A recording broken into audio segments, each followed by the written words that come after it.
I try to think about what I'm going to be thinking about during the race. I try to figure out, when I'm going to be tired, what I'm going to say to myself. I'll say, Casey didn't quit, Luke didn't quit, so you can't quit.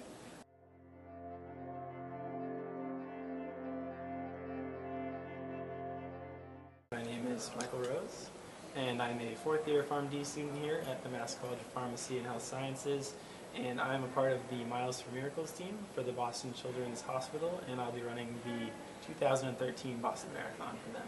It started 2 years ago with a friend of mine named Luke, and he was diagnosed with brain cancer, and he was being treated at Boston Children's Hospital. He was a great baseball player. His goal in life was to play as a catcher for the New York Yankees. I started a charitable foundation for him to pay off his medical bills, in which I biked across America.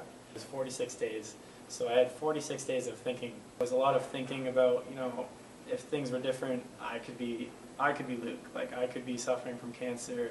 It kind of helped, focus the pain or sadness in a different way. It turned it into something that, it could be meaningful. It could impact people. He was the man's of all men. So he was funny, he was athletic, everything. And to see him go down and kind of almost fade away like he did is definitely aggravating and frustrating, knowing that this kid had it all.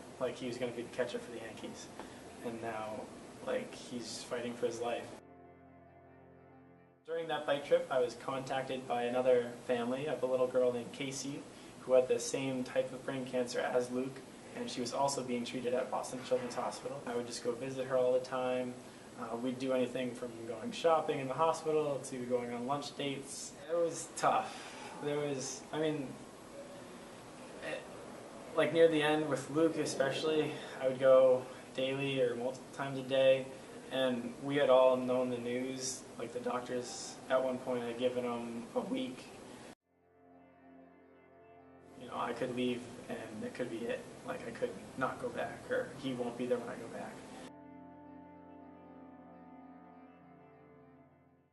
I was on the way back to the hospital when I got the call. So literally from here to the hospital is about 5 minutes, so I could have been there. And that morning I didn't say goodbye. I just told them I'd be back later. I probably walked around outside in a snowstorm for a good hour, 2 hours. It was just really tough. It made me angry that it ended so fast. We all wanted him to pull through. We all thought he was going to. So it made me very mad. Casey it was over the summer, and near the end she had actually drifted kind of off to sleep. She was sleeping, and she wasn't really there.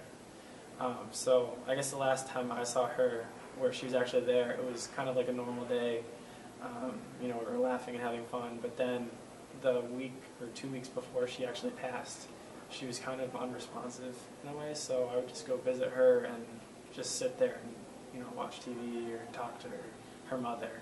So that was really tough to see her like that. Sewing part of her blanket onto my jersey that I'll be running with, and I always have her bracelets on, I have Luke's bracelets on.